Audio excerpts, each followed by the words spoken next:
বন্ধুরা, যারা যারা ছাদে বাগান করছেন তারা অবশ্যই এরকম একটা থোকা টগরের গাছ রাখুন। আর টগর মানেই হেভি ব্লুমার, টগর হোক বা বাগান বিলাস হোক, তো এই সমস্ত গাছে বর্ষাকালে খাবার দিতেই হবে। আর খাবার দিলেই দেখা যায় গাছের গোড়াতে ফাঙ্গাল ইনফেকশন।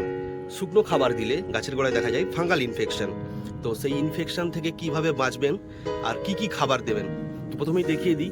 এটা আছে হাফ চামচ সিঙ্গেল সুপার ফসফেট, তারপরে আছে বেন্টোনাইট সালফার, তারপরে আছে পটাশ, লাল পটাশ ফুল আনতে সাহায্য করে, তারপরে আছে হিউমিসাইড। বেন্টোনাইট সালফার আর হিউমিসাইড গাছে যাতে ক্লোরোসিস না আসে সেই কারণে দেওয়া হচ্ছে। আর 10-26-26 বুঝতেই পারছেন, ফুলের সাইজটা মেনটেন করতে সাহায্য করবে।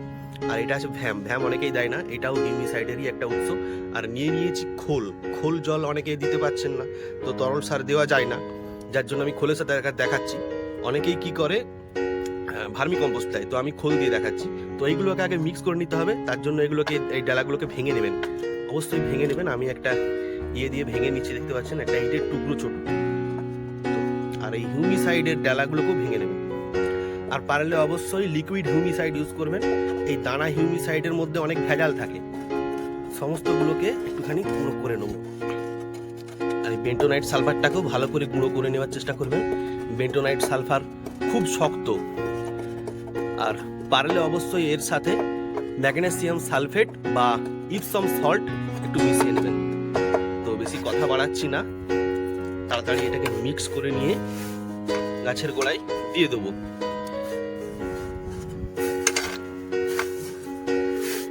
আর অবশ্যই গাছের গোড়ায় দেওয়ার আগে এতে একটু ময়েশ্চার অ্যাড করে নিতে হবে। ময়েশ্চার মানে বুঝতেই পারছেন, স্প্রে মেশিন দিয়ে এটাকে একটু ভিজিয়ে নেবেন।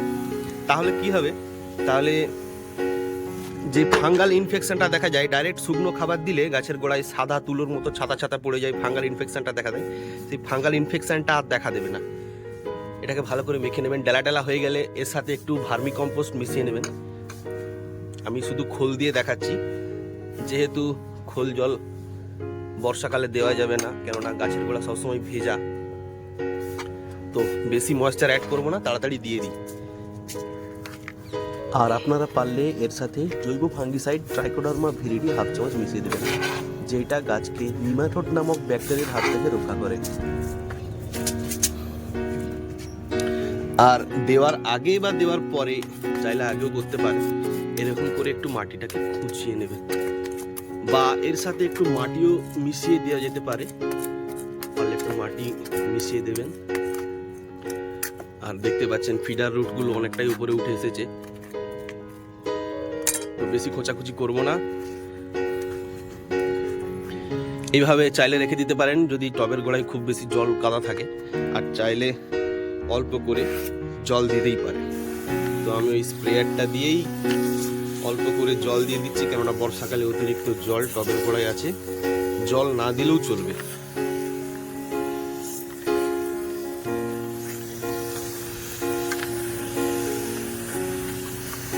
এরপর বৃষ্টির জল পড়তে থাকবে, আর এই খাবারটা ধীরে ধীরে গাছ পাবে। ভিডিওটা ভালো লাগলে অবশ্যই লাইক করবেন এবং শেয়ার করবেন, চ্যানেলটাকে সাবস্ক্রাইব করবেন।